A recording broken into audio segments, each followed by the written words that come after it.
30 मे 2026 कालचीच तारीख. जालना जिल्ह्यातील अंतरवाली सराटी. तापमान 40 अंशाच्या पुढे गेलं. रखरखत्या उन्हात मनोज जरांगे पाटील पुन्हा एकदा आमरण उपोषणाला बसले. मराठा आरक्षणाचा मुद्दा पुन्हा पेटला. राज्य सरकारवर दबाव वाढत होता आणि महाराष्ट्रात पुन्हा एकदा तोच प्रश्न विचारला जात होता. सरकार जरांगेंना थांबवणार कसं? कारण ही फक्त एका आंदोलनाची घोषणा नव्हती, तर महायुती सरकारसाठी एक मोठा राजकीय इशारा होता. मराठा समाजाच्या भावनांशी जोडलेला हा विषय पुन्हा रस्त्यावर आला होता आणि सरकारला माहीत होतं की हे आंदोलन लांबलं तर त्याचे परिणाम केवळ सामाजिकच नाहीत तर राजकीयदृष्ट्याही मोठे असू शकतात. याच कारणामुळं आंदोलन सुरू होण्यापूर्वी सरकारनं पडद्यामागे हालचाली सुरू केल्या होत्या. मनोज जरांगे यांनी 30 मेपासून भर उन्हात उपोषणाची घोषणा केल्यानंतर प्रशासन आणि सरकार दोन्ही सतर्क झाले. कालचा घटनाक्रम सांगायचा तर सर्वप्रथम मंत्री राधाकृष्ण विखे पाटील यांना संवाद साधण्यासाठी पुढे करण्यात आलं. त्यांनी अंतरवाली सराटीत जाऊन जरांगेंची भेट घेतली, सरकारची भूमिका समजावून सांगितली, चर्चा केली. मात्र जरांगे आपल्या भूमिकेवर ठाम राहिले. ते मागे हटण्यास तयार नव्हते. पण याच चर्चेच्या केंद्रस्थानी आणखी एक महत्त्वाचा चेहरा सक्रिय होता, ते म्हणजे प्रसाद लाड. राजकीय वर्तुळात ही चर्चा आधीपासूनच सुरू होती की सरकारनं अधिकृत चर्चेसोबत काही विश्वासू मध्यस्थांनाही मैदानात उतरवलंय आणि त्यामध्ये प्रसाद लाड हे नाव अग्रस्थानी होतं. आता एक चर्चा चांगली जोर धरू लागली आहे. फडणवीसांचे संकटमोचक प्रसाद लाड. ही चर्चा नेमकी का होते? संकटमोचक हा शब्द मुद्दाम का वापरला जातोय? एकंदर या सर्वच गोष्टींचा सविस्तरपणे आढावा घेऊया या व्हिडिओच्या माध्यमातून. नमस्कार, मी संतोष. तुम्ही पाहताय थोडक्यात. 22 मे रोजी म्हणजेच आंदोलनाच्या साधारण आठवडाभर आधी प्रसाद लाड अंतरवाली सराटीत पोहोचले होते. त्यावेळी जरांगेंनी सरकारसमोर 10 प्रमुख मागण्या ठेवल्या होत्या. मराठा उपसमिती बरखास्त करणे, स्वतंत्र मराठा मंत्रालयाची स्थापना, कुणबी नोंदींचा प्रश्न, आंदोलनातील गुन्हे मागे घेणे आणि इतर अनेक विषयांवर त्यांच्यात सविस्तर चर्चा झाली होती. म्हणजेच आंदोलन सुरू होण्याच्या जवळपास 8 दिवस आधीपासूनच प्रसाद लाड संवादाच्या प्रक्रियेत सक्रियपणे सहभागी झाले होते. त्यानंतर ही लाड यांनी मनोज जरांगे यांची मनधरणी करून त्यांना आंदोलन करण्यापेक्षा चर्चेतून मार्ग काढण्याची विनंती केली. हा सर्व घटनाक्रम आपण टीव्हीवर पाहिलाही असेल. मग आला 23 मेचा दिवस. मनोज जरांगे अखेर उपोषणाला बसले. राज्यभरातून प्रतिक्रिया उमटू लागल्या. सोशल मीडियावर वातावरण तापलं. सरकारविरोधी भावना पुन्हा तीव्र होताना दिसू लागल्या. समृद्धी महामार्ग अडवण्यात आला. अनेक ठिकाणी आंदोलन करत रास्ता रोको सुरू झाले. अशा वेळी सरकारकडून पुन्हा एकदा संपर्काची मोहीम सुरू झाली. आधी राधाकृष्ण विखे पाटील आणि नंतर प्रसाद लाड दोघेही अंतरवाली सराटीत पोहोचले. जवळपास 1.5 तास जरांगेंसोबत त्यांची चर्चा झाली. मागण्यांवर सरकारची भूमिका मांडण्यात आली. काही पर्याय सुचवण्यात आले. मनधरणी करण्याचा प्रयत्न झाला, पण त्यावेळी कोणताही तोडगा निघाला नाही. जरांगे उपोषणावर ठाम राहिले. आणि मग सुरू झालं पडद्यामागचं राजकारण. दिवसभराच्या चर्चेनंतर वातावरण अजूनही तणावपूर्ण होतं. याच दरम्यान एक महत्त्वाची घटना घडली. खरं तर ही घटना महत्त्वाची आहे. प्रसाद लाड मुंबईकडे निघाले होते. मात्र त्याचवेळी मुख्यमंत्री देवेंद्र फडणवीस यांच्याकडून त्यांच्याशी संपर्क साधण्यात आला आणि त्यानंतर प्रसाद लाड यांनी आपला प्रवास बदलला आणि मुंबईऐवजी ते पुन्हा अंतरवाली सराटीकडे वळाले.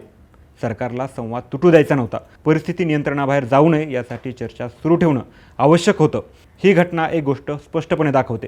जरांगे प्रश्न हाताळताना देवेंद्र फडणवीस यांचा प्रसाद लाडांवरील विश्वास किती मोठा आहे. दिवसभर संघर्ष, उपोषण आणि आक्रमक भूमिका सुरू असताना रात्री परिस्थितीत अचानक बदल दिसू लागला. सरकारकडून लेखी आश्वासनं देण्यात आली. महसूल अधिकाऱ्यांमार्फत प्रस्ताव पाठवण्यात आला. विविध मागण्यांवर सकारात्मक विचार केला जाईल अशी हमी देण्यात आली.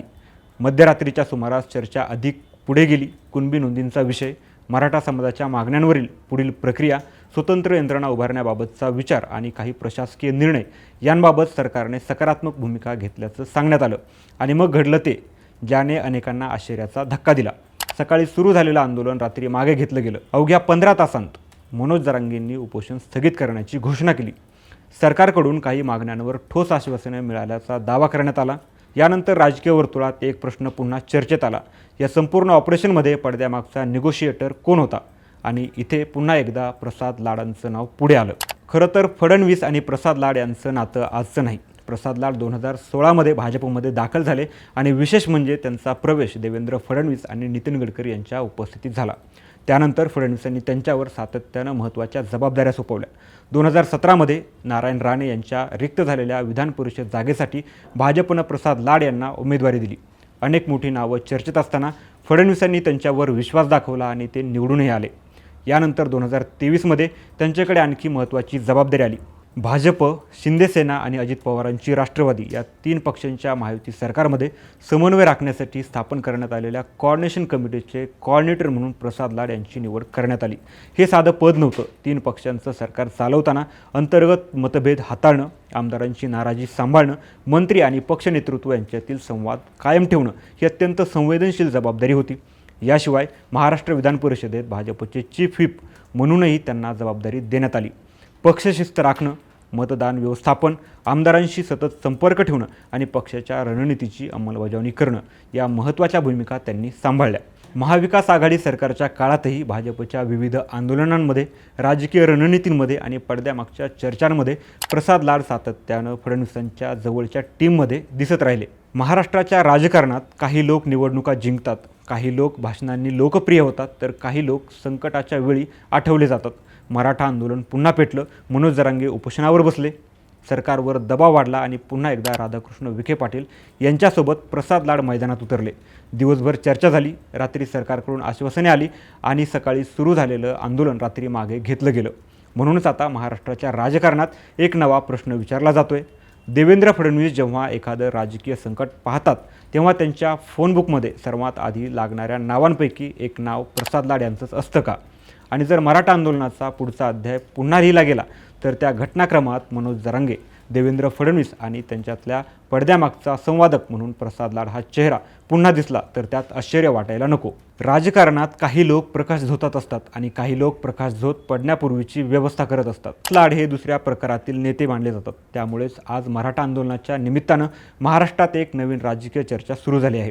प्रसाद लाड हे फक्त विधान परिषदेतील भाजपचे मुख्य प्रतोद आहेत की ते देवेंद्र फडणवीसांच्या राजकीय व्यवस्थापनातील सर्वात विश्वासू संकटमोचक आहेत. आणि कदाचित म्हणूनच काल सकाळी रखरखत्या उन्हात सुरू झालेलं मराठा आरक्षणाचं आंदोलन रात्री स्थगित झाल्यानंतर चर्चेत फक्त मनोज जरांगे आणि सरकारच नव्हतं, चर्चेत एक नाव आणखी होतं, प्रसाद लाड. हा व्हिडिओ तुम्हाला आवडला असेल तर लाईक करा, शेअर करा आणि अशाच माहितीसाठी थोडक्यातला सबस्क्राईब करा.